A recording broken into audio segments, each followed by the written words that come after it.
Chers tous, dans les partages d'aujourd'hui est arrivée l'idée de se ressourcer, de se nourrir, de pouvoir stimuler l'énergie intérieure d'agir et de garder la clairvoyance, la clarté.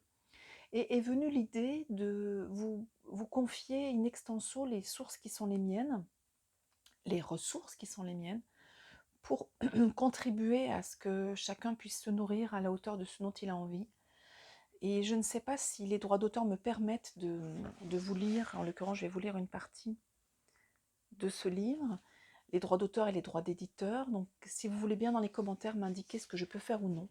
Je vais en tout cas vous lire une partie du chapitre 1 qui s'appelle, donc le livre s'appelle Conseil d'une amie pour des temps difficiles. Et le chapitre 1 s'intitule L'intimité avec la peur. La peur est une réaction naturelle à une proximité plus grande de la vérité. S'embarquer pour le voyage spirituel, c'est comme monter sur un minuscule bateau et se lancer sur l'océan à la recherche de terres inconnues. En pratiquant de tout son cœur, on invite l'inspiration. Tôt ou tard, on va aussi rencontrer la peur. Tout ce que nous savons, c'est qu'en atteignant l'horizon, nous tombons de l'autre côté du monde. Comme tous les explorateurs, nous sommes amenés à découvrir ce qui nous attend là-bas, sans savoir à l'avance si nous aurons le courage de l'affronter. Si on s'intéresse au bouddhisme et qu'on veut savoir ce qu'il a à offrir, on découvre rapidement différentes perspectives sont possibles. Par la méditation fondée sur l'intuition pénétrante, on commence à exercer son attention, à être complètement présent à toutes ses activités et pensées. Dans la pratique zen, on suit des enseignements sur la vacuité et on est mis au défi d'entrer en relation avec la clarté ouverte et incommensurable de son esprit. Les enseignements du Vajrayana nous incitent à travailler avec l'énergie de toutes les situations et à voir tout ce qui surgit comme faisant partie de l'état d'éveil. L'une ou l'autre de ces approches peut nous séduire et nourrir notre enthousiasme pour explorer plus avant. Mais si nous voulons aller au fond des choses et pratiquer sans réticence, il est inéluctable qu'à un certain moment, on fasse l'expérience de la peur. La peur est une expérience universelle. Même le plus petit insecte la ressent. Si nous pataugeons dans les flaques d'eau laissées par la marée, et si nous posons notre doigt près des corps mous et ouverts des anémones de mer, elles se referment. Toute chose agit ainsi spontanément. Il n'y a rien d'extraordinaire à avoir peur quand on affronte l'inconnu. Cela fait partie de notre condition humaine. C'est quelque chose que nous partageons tous. On réagit à la possibilité de solitude, de mort, de ne plus rien avoir à quoi se raccrocher. La peur est une réaction naturelle à une plus grande proximité de la vérité. Si on s'astreint à rester scrupuleusement là où on se trouve, alors nos expériences deviennent très vives. Les choses deviennent très nettes quand il n'y a nul lieu où fuir. Au cours d'une dernière retraite, j'ai eu, me semble-t-il, la révélation bouleversante que nous ne pouvons pas à la fois vivre dans le présent et dérouler nos scénarios habituels. Cela semblait tout à fait évident, je le sais, mais quand vous découvrez quelque chose comme ça par vous-même, cela vous transforme. La permanence devient quelque chose de vif à l'instant même, tout comme la compassion, l'émerveillement et le courage, et aussi la peur. En fait, toute personne qui se tient au bord de l'inconnu, totalement dans l'instant, sans point de référence, fait l'expérience de perdre pied. C'est alors que notre compréhension s'approfondit. Nous découvrons que l'instant présent est un point particulièrement vulnérable et que cela peut être à la fois profondément troublant et très tendre. Quand on commence son exploration, on a toutes sortes d'idéaux et d'attentes. On cherche des réponses qui vont satisfaire la soif qu'on a ressentie depuis si longtemps. Mais la dernière chose que nous souhaitons, c'est bien de faire plus ample connaissance avec le père Fouettard. Bien sûr, bien des gens essayent de nous mettre en garde. Je me souviens de la première fois que j'ai reçu une instruction en méditation. Une femme m'a expliqué la technique et les grandes lignes de la pratique, puis elle m'a dit « Mais s'il vous plaît, ne partez pas d'ici en pensant que la méditation est un moyen de vous soustraire à l'irritation. Pour une raison ou pour une autre, tous les avertissements du monde sont loin de nous convaincre. En fait, ils nous rapprochent. Il s'agit ici de connaître la peur, de se familiariser avec elle, de la regarder droit dans les yeux, non pas pour en faire un moyen de résoudre les problèmes, mais pour abandonner complètement nos anciennes façons de voir, d'entendre, de sentir, de goûter, de penser. Il faut savoir que dès qu'on commence vraiment à agir ainsi, on ne cesse jamais d'apprendre l'humilité. Il n'y a plus beaucoup d'espace pour l'arrogance que peut apporter le fait de détenir des idéaux. L'arrogance, qui ne manque pas de surgir, est sans cesse démolie par le courage de faire un pas de plus. Les découvertes que permet la pratique n'ont rien à voir avec le fait de croire en quoi que ce soit. Elles ont beaucoup plus à voir avec le courage de mourir sans cesse. Les instructions sur l'attention, la vacuité ou le travail avec l'énergie soulignent toutes la même chose. Être là, dans l'instant présent, nous cloue sur place. Cela nous cloue précisément au point de l'espace et du temps où nous nous trouvons. Quand nous nous y arrêtons et que nous cessons de donner libre cours à nos émotions ou de les réprimer, de blâmer quelqu'un d'autre, de nous blâmer nous-mêmes, alors nous nous trouvons en présence d'une question posée à jamais et qui n'a aucune réponse conceptuelle. Nous rencontrons aussi notre cœur.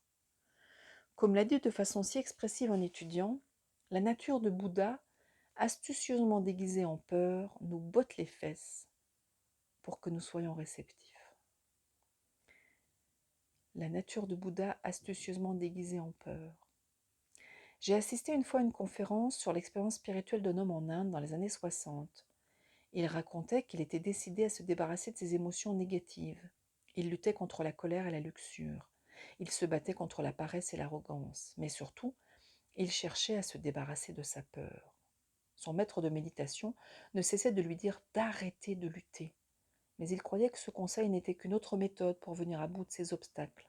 À la fin, le maître l'envoya méditer dans une minuscule hutte dans les collines au pied des montagnes. Il ferma la porte, s'installa pour pratiquer, et quand il fit sombre, alluma 3 petites bougies. Vers minuit, il entendit un bruit venant du coin de la pièce, et dans l'obscurité, il vit un énorme serpent. Il lui sembla que c'était un cobra royal qui se dandinait juste en face de lui. Toute la nuit, il demeura sur le qui-vive, les yeux rivés sur le serpent. Il était tellement épouvanté qu'il ne put faire un mouvement. Il ne resta plus que lui, le serpent et la peur. Peu avant l'aube, la dernière bougie s'acheva et il se mit à pleurer, pas de désespoir, mais de tendresse. Il ressentit l'aspiration de tous les animaux, de tous les êtres humains dans le monde. Il sentit leur aliénation et leur lutte. Toute sa pratique de la méditation n'avait consisté qu'à créer plus de séparation et plus de conflits.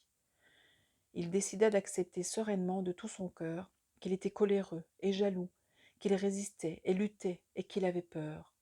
Il accepta aussi que son existence était précieuse au-delà de toute mesure, qu'il était sage et fou, riche et pauvre, et totalement insondable. Il éprouva une telle gratitude que dans l'obscurité la plus complète, il se leva, marcha vers le serpent, s'inclina devant lui, et tomba sur le sol dans un sommeil profond. Quand il se réveilla, le serpent avait disparu. Il ne sut jamais si c'était son imagination ou bien s'il avait vraiment vécu cela. Cela ne semblait avoir aucune importance. Comme il le dit à la fin de la conférence, une si grande intimité avec la peur avait provoqué l'effondrement de ses drames personnels. Et le monde autour de lui avait finalement émergé. Personne ne nous dit jamais de cesser de fuir la peur. On nous dit très rarement de nous en approcher, d'être tout bonnement là, de nous familiariser avec elle. J'ai demandé un jour au maître zen Roshikobun Shino quelle relation il avait avec la peur, et il m'a dit « Je suis d'accord, je suis d'accord ». Mais le conseil que nous recevons d'habitude est de l'adoucir, de l'aplanir, de prendre un cachet ou de nous distraire, mais en tout cas, de nous en débarrasser par n'importe quel moyen. Nous n'avons pas besoin de cette sorte d'encouragement, parce que nous dissocier de la peur est tout naturel pour chacun de nous. D'habitude, nous sommes pris de panique ou nous piquons une crise au moindre indice de peur. Nous la sentons venir et nous mettons les voiles. Il est bon de prendre conscience de cela, pas pour nous fouetter, mais pour faire croître en nous une compassion inconditionnelle. La chose la plus navrante qui soit est la manière dont nous nous escroquons nous-mêmes de l'instant présent. Parfois, cependant, nous sommes coincés, tout s'écroule, et nous sommes à court de possibilités pour nous échapper. En de pareils moments, les vérités spirituelles les plus profondes semblent tout à fait simples et directes. Il n'y a nul endroit où se cacher. Nous le voyons aussi bien que n'importe qui, mieux que n'importe qui. Tôt ou tard, nous comprenons bien qu'il soit impossible d'embellir la peur. C'est elle pourtant qui va nous introduire à tout l'enseignement que nous avons pu entendre ou lire jusqu'alors. Aussi, la prochaine fois que vous croisez la peur, considérez-vous comme chanceux. C'est ici qu'intervient le courage. D'habitude, on pense que les gens courageux n'ont peur de rien. En fait, ils sont intimes avec la peur. Au début de mon mariage, mon époux disait que j'étais une des personnes les plus courageuses qu'il connaissait. Quand je lui demandais pourquoi, il répondait que même si j'étais une formidable trouillarde, je fonçais et j'agissais comme si de rien n'était. L'astuce, c'est de continuer à explorer et de ne pas se défiler, même si on découvre que quelque chose ne correspond pas à ce qu'on pensait. C'est ça qu'on va découvrir encore et encore. Rien n'est jamais conforme à ce qu'on croyait. Je peux l'affirmer avec une grande assurance, la vacuité ne correspond pas à l'idée que l'on s'en fait. Ni l'attention, ni la peur, la compassion non plus, l'amour, la nature de Bouddha, le courage. Ce sont des noms de code pour des choses que nous ne connaissons pas dans notre esprit. Mais n'importe lesquels d'entre nous pourrait les expérimenter. Ce sont des mots qui indiquent ce qui est vraiment la vie, quand nous laissons les choses s'écrouler et que nous nous permettons d'être cloués sur place à l'instant présent. Voilà, n'hésitez pas à me préciser ce qu'il est possible de faire dans les commentaires et j'espère que ça vous aide, cette chose-là vous aide. À bientôt.